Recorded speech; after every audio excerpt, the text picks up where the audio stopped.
చంద్రబాబు గారు తాను చేసిన అపచారం గురించి తానే పదే పదే కూడా దుష్ప్రచారం చేసుకుంటున్నాడు. తానే తప్పు చేస్తాడు, తానే అపచారం చేస్తాడు, తానే మళ్ళీ ప్రచారం చేసుకుంటాడు. ఇప్పుడు సోషల్ మీడియాలో వైరల్ అవుతున్న ఈ వీడియో చూసిన తర్వాత మళ్ళీ మనం విశ్లేషించుకుందాం చంద్రబాబు గారు ఏం మాట్లాడుతున్నారు. వెంకటేశ్వర స్వామిని అప్రతిష్ఠ చేయాలని, అపచారం చేయాలని, కల్తీ వ్యవహారాలు ఒకటి కాదు, ప్రతిరోజు దేవునికి అపచారం జరిగేట్టుగా ఎక్కడికక్కడ ప్రచారాలు చేయడం, దేవునికి అపచారం జరిగేట్టుగా ఎక్కడికక్కడ ప్రచారాలు చేయడం. కడాన తిరుమల లడ్డు కూడా నాసి రకం. నాకైతే ఆశ్చర్యం వేస్తుంది. వెంకటేశ్వర స్వామి పవిత్రతను దెబ్బతీశారు. దేవుని దగ్గర పెట్టే ప్రసాదం అపవిత్రం చేసే విధంగా ఓసారి మారేస్తుంది. నాసి రకమైన ఇంగ్రీడియంట్స్ కాకుండా ఎనిమల్ ఫ్యాట్ కూడా వాడారని, ఏది టీకు బదులు నాసి రకమైన ఇంగ్రీడియంట్స్ కాకుండా ఎనిమల్ ఫ్యాట్ కూడా వాడారని, ఏది టీకు బదులు 5 సంవత్సరాలు కల్తీ అయిన గీ బాధేస్తుంది. అలాంటి గీ తీసుకొచ్చారు, మామూలు కెమికల్స్ తో తయారు చేశారు. పేపర్ లో వస్తే నాకే ఆశ్చర్యం వస్తా ఉంది.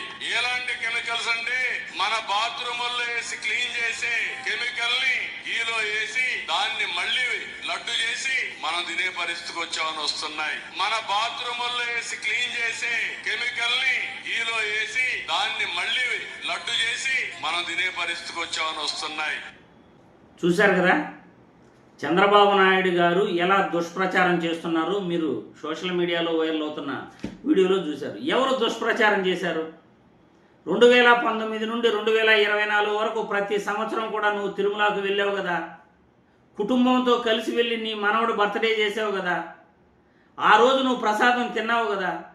పోనీ ఆ 5 సంవత్సరాల్లో ఏ ఒక్క రోజైనా నువ్వు తిరుమల లడ్డూ ప్రసాదంపై ఈ వాసన వస్తూ ఉందని కానీ, లేకపోతే జంతువులు కొవ్వు కలిసిందని కానీ, నాణ్యత లోపించిందని కానీ ఏ రోజైనా నువ్వు చెప్పావా?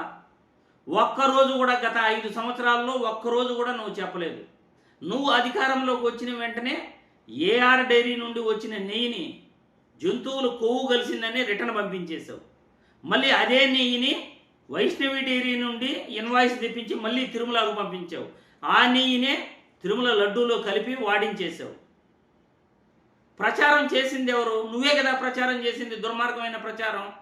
దేవుడు పైన దేవుడు లడ్డూ ప్రసాదంలో కల్తీ జరిగిందని, జంతువులు కొవ్వు కలిసిందని, బాత్రూమ్కు వాడే కెమికల్స్ వాడారని దుష్ప్రచారం ఎవరు చేశారు? నువ్వే కదా చేసింది, మీ నాయకులే కదా చేసింది. వైసీపీ నాయకులు చేశారా దుష్ప్రచారం?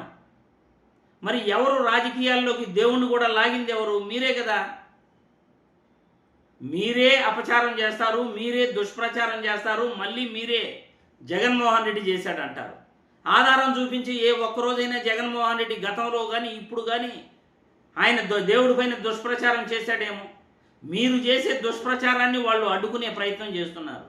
మీరు చేసే తప్పుడు ప్రచారాన్ని వాళ్ళు అడ్డుకునే ప్రయత్నం చేస్తున్నారు. ఏ రోజు జగన్మోహన్ రెడ్డి కానీ వాళ్ళ వైసీపీ నాయకులు కానీ దేవుడు ప్రసాదంలో కల్తీ జరిగిందనే ప్రచారం చేయలేదే.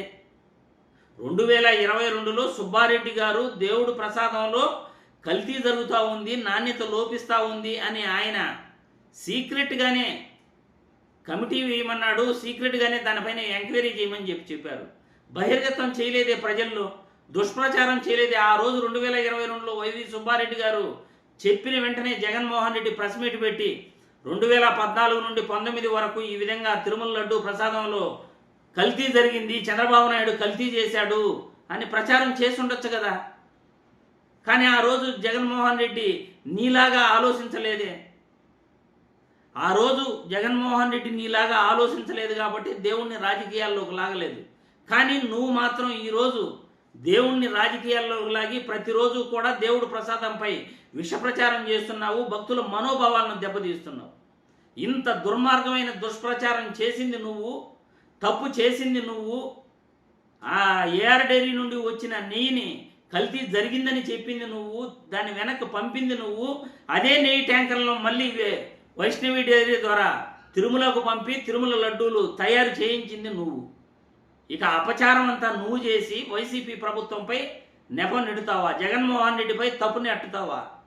ఇంత దుర్మార్గమైన తప్పుడు ప్రచారాలు చేసే వ్యక్తిని ప్రపంచంలో నేనైతే ఎక్కడా చూడలేదు. మరి ప్రజలు మీ అభిప్రాయాలను కామెంట్ల రూపంలో తెలపగలరని వీడియో ద్వారా కోరుతున్నాను.